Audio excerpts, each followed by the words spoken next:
Dans cette vidéo, nous allons nous intéresser au choix d'un langage de programmation qui va donc nous permettre de traduire les diagrammes UML. Alors, dans mon projet, je vais tout simplement venir ici créer un nouveau modèle. Je vais d'abord effectivement stocker mon projet sous le nom de réalisation Java. Alors pourquoi Java en tant que langage de programmation? Bien, nous allons le voir. Java est un langage qui, du point de vue des concepts, est extrêmement proche de ce que sait faire UML. Donc, dans cette étape de réalisation, je vais rappeler, dans un diagramme de classe par exemple, je vais rappeler donc les notions que nous avons en UML. Nous avons la notion de classe, nous avons la notion d'attribut, de méthode. Nous avons la notion d'association, de classe d'association, héritage et implémentation. Nous allons voir comment on peut traduire ça en Java. Alors, pour traiter mon code Java, je vais utiliser Eclipse dans un nouveau projet, un Java Project, quelque chose de très simple. Traduction Java, UML. Donc, c'est quelque chose d'extrêmement simple. Je vais prendre la version de Java 7, tant qu'à faire. Dernière version sur ce poste apparemment. Je vais venir ici créer donc une classe. Donc on voit qu'effectivement, en Java, vous avez la notion de classe qui va être extrêmement directe par rapport à ce que je sais faire en UML. Voilà, un mot-clé, classe, pour introduire la classe. Lorsque je veux traiter une variable de type attribut, eh bien, il me suffit de définir ici un attribut. Quand je veux placer une méthode, il me suffit ici d'introduire la notion de méthode. Le cœur de la méthode, finalement, il est au niveau de la déclaration. Exactement ce que j'avais donc dans mon modèle de classe, puisque j'avais la possibilité ici de définir un attribut et une opération, une méthode. Les symboles plus et moins ici vont être traduits sous la forme de visibilité sous Java. Donc visibilité qui peuvent être des private ou alors du public. Ce que Java ne saura pas traduire, c'est la partie, effectivement, association. Alors, nous verrons plus loin comment est-ce que en Java, vous allez représenter vos associations entre les classes. Sinon, du point de vue donc de l'héritage, vous avez la possibilité, avec le mot-clé extends, de représenter cet héritage d'une façon extrêmement directe. La classe fille hérite de la classe mère, exactement ce qu'on a dit en UML à propos de l'héritage. Nous avons une flèche de la classe fille vers la classe mère, donc on retrouve exactement les mêmes possibilités. Si vous avez une interface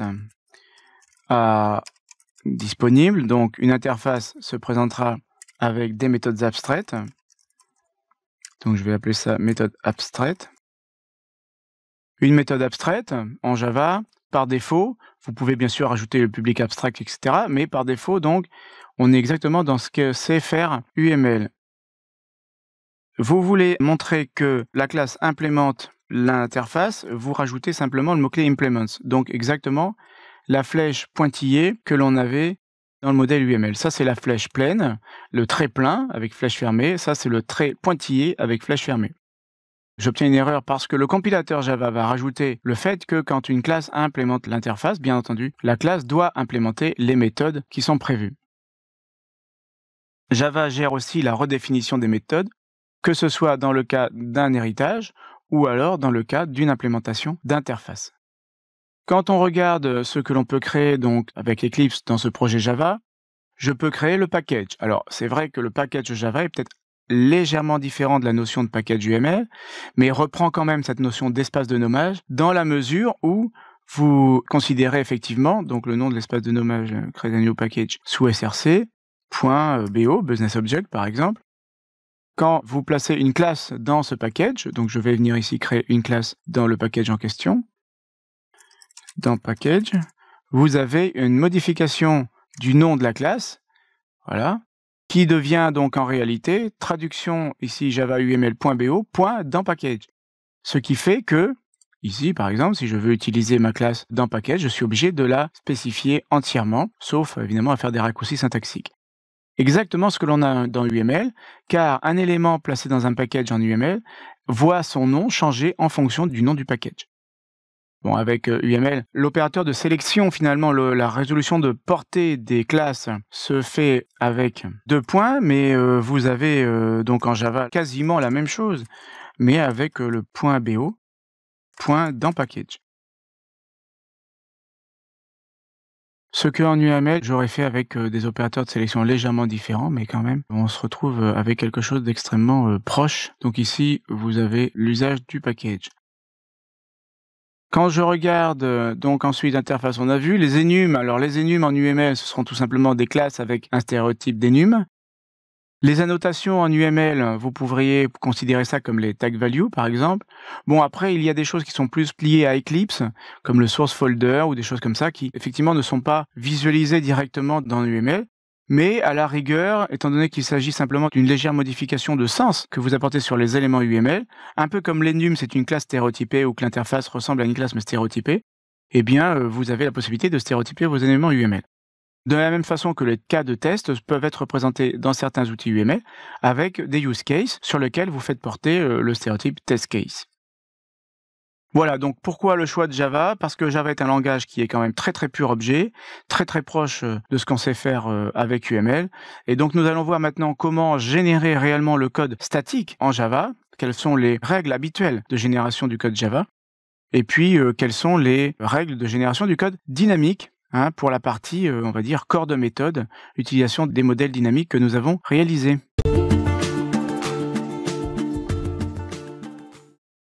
Alors, dans cette vidéo, nous allons nous intéresser à la génération du code correspondant au modèle statique. Alors, nous allons finir par créer les classes. Donc, on avait dit panier, ligne de panier, mais du point de vue de la réalisation. Donc, normalement, on a un glissement assez naturel de ces objets qui avaient été découverts comme des objets d'analyse et maintenant que l'on compte réaliser. Alors, réaliser, donc je vais prendre ce modèle qui est assez simple, compte, panier, ligne de panier. Je vais commencer par m'intéresser sur le panier ici, à placer un attribut. Donc sur le panier, l'attribut, ça va être tout simplement le total du panier, qui est censé être un monétaire. Donc dans un souci de simplification, je vais dire que c'est un double. Le total est un double et il est marqué private parce qu'il y a un petit moins devant. Comme opération, je vais mettre un ajouter livre ici en méthode. Et en paramètre de cette méthode, je vais prévoir de recevoir un livre, tout simplement, qui sera donc d'une classe livre, qu'il faut bien sûr normalement créer. La relation entre le compte et le panier, on avait dit que c'était une association qui permet au panier de savoir qui est propriétaire en fait. Donc je vais mettre le nom du compte de ce côté-là, sous la forme d'un nom de rôle, propriétaire. Un propriétaire, il peut y en avoir ou pas, puisque pendant un temps, le panier peut être libre. Enfin, vu que le nom du rôle est du côté du compte, eh bien, il serait normal que cette association soit navigable du côté donc du compte. Je viens ici pour la cible compte, côté donc compte, je viens spécifier navigable. Le panier peut savoir qui est son propriétaire. Alors, je vais peut-être me contenter de réaliser donc en Java ce panier pour l'instant. Donc, je vais aller chercher Eclipse. Je vais venir faire un projet Java qui correspond donc à mon compte site en ligne. Site en ligne. Donc là, le nom du projet importe peu. De toutes les façons, je suis sous Eclipse. Et dans SRC, je viens créer une classe qui s'appelle donc panier. Sous Eclipse, donc, je crée la classe en fonction, est-ce qu'elle est publique ou pas, en fonction de son package. Donc pour l'instant, je n'en suis pas spécialement préoccupé. La classe panier, la voilà. On a dit donc que la classe panier possédait un total et une méthode ajouter livre qui prend un livre en paramètre. Alors pour obtenir en Java la même chose, private double total et public ajouter livre et je passe un livre L en paramètre. Ici, j'ai un attribut simple que j'avais effectivement dans mon modèle Asta. Et ici, donc, j'ai une méthode. Alors, actuellement, ce qui se passe, c'est que la classe livre n'existe pas. Donc, vous savez qu'avec Eclipse, vous pouvez venir directement créer la classe livre. Je vais la faire créer de façon à ce que j'ai un petit peu moins de rouge. Et maintenant, donc, évidemment, j'ai oublié le void. Alors, le void, c'est effectivement très lié à Java ou au langage qui l'utilise, C++, C Sharp. Bon, il est vrai qu'il est un peu bizarre que dans un outil comme Asta, vous ayez traîné un void depuis le début en fait, de votre modélisation. Deuxième remarque, là, le panier, il faut qu'il pointe vers le propriétaire. Alors, comment traduire l'association en Java? Autant l'attribut simple, on voit que c'est vraiment très très direct. Pour ce qui est du nom du rôle, eh bien, ce qu'on va faire, c'est le reprendre, ce nom de rôle. Vous voyez le petit moins ici devant propriétaire, ce qui signifie que comme le total, le propriétaire est un attribut du panier, mais private. Cet attribut doit avoir deux valeurs possibles, 0 ou 1. Je vais donc, sous Eclipse, utiliser une référence Java. Donc je vais dire que private, pointant vers un compte, j'ai un propriétaire. Cette notion de propriétaire, ici, cet attribut Java propriétaire est tout simplement le nom du rôle UML que j'ai utilisé dans mon diagramme de classe. Donc la conséquence assez directe en fait, c'est que si vous voulez créer un diagramme de classe qui soit cohérent par rapport au code à venir, il est de bon ton de savoir quelles sont les règles de génération du code que vous allez utiliser. Je dis cela parce qu'il y a des outils qui sont capables de générer automatiquement le code, bien entendu. Et donc, ces outils vous obligent quand même à savoir, à connaître les règles en fait que vous allez utiliser. Bon là, si vous le faites à la main, j'imagine qu'effectivement, vous savez ce que vous allez faire, donc vous allez adapter votre modèle UML en fonction. Ici, la classe compte n'existe pas, donc dans la même idée que tout à l'heure, je vais créer voilà, la classe compte. Ici, donc, package site en ligne, parce que automatiquement, mon Eclipse m'a créé un package site en ligne. Ça reviendrait à dire que la classe panier, et d'ailleurs toutes les autres classes, sont dans un package qui s'appelle site en ligne. Bon, normalement, oula, beaucoup de L. Normalement, en Java, les packages sont écrits entièrement en minuscules. Hein, donc, ça reviendrait à dire quelque chose comme ça. Voilà, en mettant le package, bien sûr, send to back. Tout au bout, tout au fond, et les trois classes qui sont déjà présentes, je les place dans le package site en ligne. Donc, on voit que la structure en fait, du projet reflète elle-même la structure de votre code Java. Dernière chose sur la génération de code, l'association entre panier et ligne de panier. Donc, dans un panier, il peut y avoir plusieurs lignes de panier. Alors, le nom que vous donnez à vos lignes de panier, je crois qu'on avait déjà utilisé les lignes. Alors moi, c'est une habitude que j'ai, effectivement, je mets un pluriel sur le nom du rôle dès que je vois qu'il y a plusieurs instances dans l'association.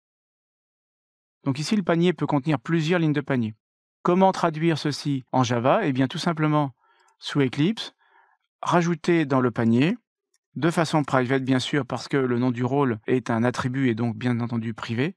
Je vais avoir, alors non plus une ligne de panier, en fait, mais alors, une ligne de panier, bien entendu, ce serait très insuffisant puisque je suis censé pouvoir, dans mon modèle Asta, stocker plusieurs. Hein, le problème, c'est le 0 étoile. Je suis censé stocker plusieurs lignes de panier. Donc, je vais appeler ça déjà des lignes de panier pour être complètement correct. Et donc, il s'agit d'utiliser une collection. Alors, est-ce que c'est une liste de ou autre chose, je ne sais pas. Mais ici, donc, je veux utiliser une liste, donc un Java util list, à savoir un conteneur de lignes de panier que je vais créer sous forme de classe. Donc, je génère le code de façon à ce que tout mon code ne soit pas souligné en rouge quand même. Donc, je me retrouve, pour la génération de nom de rôle de multiplicité supérieure à 1, à utiliser un conteneur. Le conteneur, a priori, est libre. En tout cas, ce n'est pas le modèle UML qui le dit. Et c'est à vous de choisir. Voilà, donc nous avons vu dans cette vidéo les règles essentielles de traduction du modèle statique en Java, et on voit qu'on est quand même devant des règles qui sont assez directes et assez simples à implémenter.